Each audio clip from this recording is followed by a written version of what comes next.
Assalamualaikum warahmatullahi wabarakatuh. Ananda, semangat pagi menjelang siang walaupun masih dalam suasana pandemi COVID-19 yang mengharuskan kita harus stay di rumah untuk belajar, kita tidak bisa bertemu secara langsung. Ibu harap tidak mengurangi semangat Ananda untuk mengikuti proses pembelajaran. Nah, pada pertemuan kali ini Ibu akan membahas materi tentang sejarah ASEAN. Kita akan berbicara bagaimana ASEAN itu terbentuk. Ini merupakan tujuan pembelajaran yang akan kita capai, yang akan Ananda dapatkan setelah Ananda mempelajari bagaimana interaksi antar ruang negara-negara ASEAN ini. Nah, kita berbicara mengenai bagaimana latar belakang terbentuknya ASEAN. Jadi ASEAN itu merupakan sebuah singkatan dari Association of Southeast Asian Nations. Ini merupakan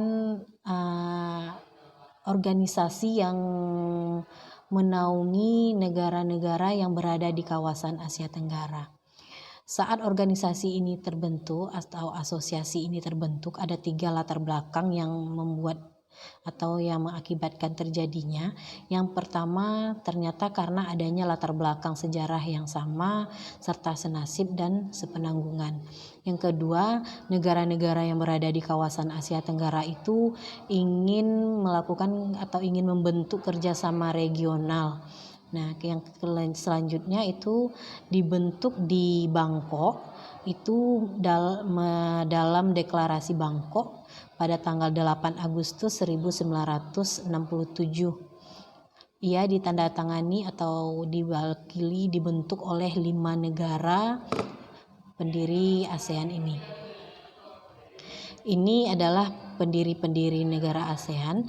Jadi Asia Tenggara itu ada 10 negara. Dalam awalnya itu didirikan oleh 5 negara.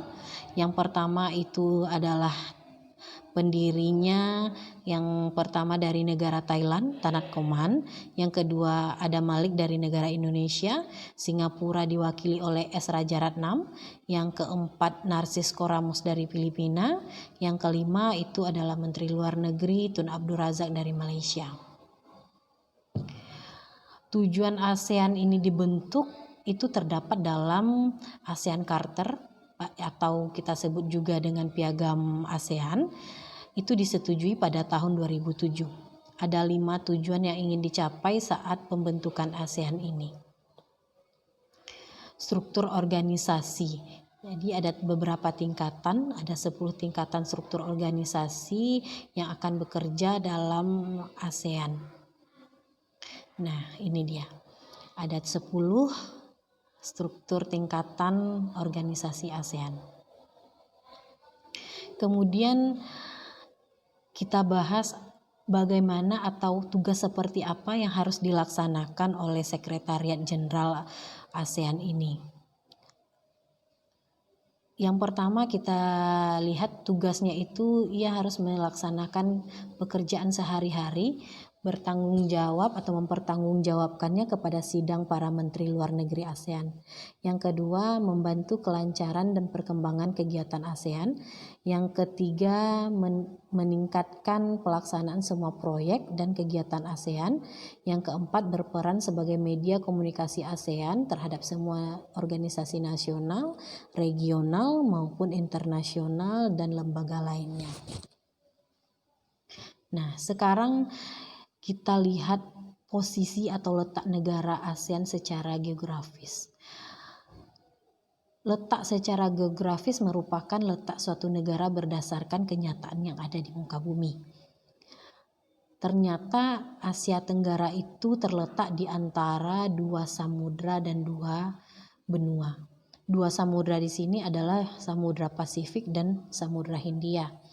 Kemudian terletak antara 2 benua, yaitu benua Asia dan benua Australia. Selanjutnya yang akan Ibu jelaskan itu adalah ciri-ciri negara ASEAN. Ada 4 ciri-ciri yang menggambarkan bahwa negara tersebut merupakan bagian dari Asia Tenggara. Yang pertama itu compact namanya, dia berbentuk hampir seperti lingkaran, contohnya itu negara Kamboja. Yang kedua itu fragmented namanya, berbentuk kepulauan yang terpisah, itu contohnya negara kita sendiri. Kita tahu Indonesia itu merupakan sebuah negara kepulauan. Yang ketiga elongated, berbentuk seperti memanjang, itu contohnya negara Vietnam. Yang keempat protruded, itu berbentuknya lebih kompleks dan beragam, contohnya itu negara Thailand dan negara Myanmar. Nah, selanjutnya bagaimana letak ASEAN itu secara astronomis? Secara astronomis itu letak ASEAN itu berada di 28 derajat lintang utara sampai 11 derajat lintang selatan dan 95 derajat bujur timur sampai 141 derajat bujur timur. Nah, 28 derajat lintang utara itu posisinya itu batasnya adalah di negara Myanmar. 11 derajat lintang selatan itu posisinya pada Pulau Roti di Nusa Tenggara Timur. 95 derajat bujur timur itu posisinya itu berada batasnya di Pulau W di Provinsi Aceh. Kemudian 141 derajat bujur timur itu batasnya itu adalah di Merauke, Papua. Rupa bumi ASEAN, bentuk bagaimana muka bumi negara ASEAN itu. Ternyata ASEAN itu berupa kepulauan. Tadi telah kita bahas, contohnya itu adalah Indonesia. Kemudian berupa pegunungan, banyak sekali pegunungan, aliran sungai yang deras, kemudian dataran tinggi yang curam, gunung aktif. Gunung aktif di sini tidak hanya di daratan, bahkan di lautan juga terdapat gunung aktif. Kemudian terdapatnya banyak wilayah laut yang berada di kawasan Asia Tenggara. Itu adalah materi kita untuk pertemuan kali ini. Ibu harap Ananda mampu memahami apa yang telah Ibu sampaikan. Selalu tingkatkan ibadahnya di rumah, jaga daya tahan tubuh Ananda, dan Ibu akhiri dengan terima kasih. Assalamualaikum warahmatullahi wabarakatuh.